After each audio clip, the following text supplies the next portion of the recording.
Isaiah chapter 19. The burden of Egypt. Behold, the Lord rideth upon a swift cloud, and shall come into Egypt, and the idols of Egypt shall be moved at his presence, and the heart of Egypt shall melt in the midst of it. And I will set the Egyptians against the Egyptians, and they shall fight every one against his brother, and every one against his neighbor, city against city, and kingdom against kingdom. And the spirit of Egypt shall fail in the midst thereof, and I will destroy the counsel thereof, and they shall seek to the idols, and to the charmers, and to them that have familiar spirits, and to the wizards. And the Egyptians will I give over into the hand of a cruel lord, and a fierce king shall rule over them, saith the Lord of hosts. And the waters shall fail from the sea, and the river shall be wasted and dried up. And they shall turn the rivers far away, and the brooks of defense shall be emptied and dried up, the reeds and flags shall wither. The paper reeds by the brooks, by the mouth of the brooks, and everything sown by the brooks shall wither, be driven away, and be no more. The fishers also shall mourn, and all they that cast angle into the brooks shall lament, and they that spread nets upon the waters shall anguish. Moreover, they that work in fine flax, and they that weave networks shall be confounded. And they shall be broken in the purposes thereof, all that make sluices and ponds for fish. Surely the princes of Zoan are fools. The counsel of the wise counselors of Pharaoh is become brutish.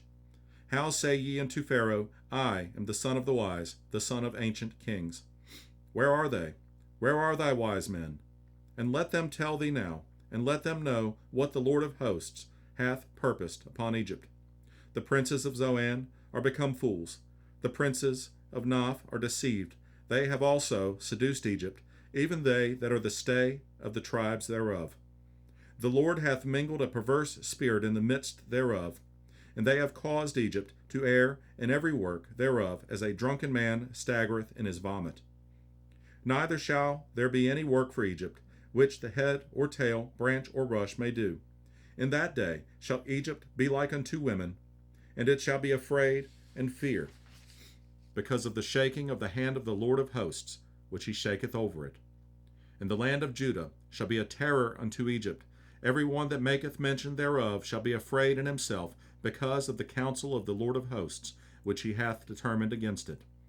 In that day shall 5 cities in the land of Egypt speak the language of Canaan, and swear to the Lord of hosts. One shall be called the city of destruction. In that day shall there be an altar to the Lord in the midst of the land of Egypt, and a pillar at the border thereof to the Lord.